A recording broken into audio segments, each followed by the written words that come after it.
আজি অগপৰ আমবাৰীস্থ মুখ্য কাৰ্যালয়ত অনুষ্ঠিত সদ্য সমাপ্ত বিধানসভা নিৰ্বাচনত জয়ী হৈ অহা 10 গৰাকী বিধায়কক লৈ গঠিত বিধায়িনী দলৰ সভাই দলৰ বৰ্তমানৰ সভাপতি তথা বোকাখাত সমষ্টিৰ পৰা নৱনিৰ্বাচিত বিধায়ক অতুল বৰাক অগপ বিধায়িনী দলৰ দলপতি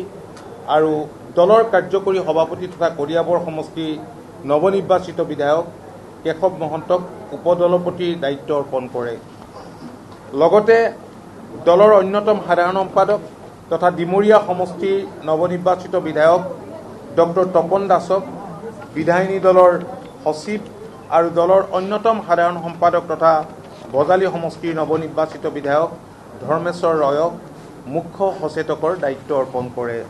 আজি অনুষ্ঠিত অগপ বিধায়িনী দলৰ সভাই ৰাজ্যৰ মুখ্যমন্ত্ৰী আসনখনৰ বাবে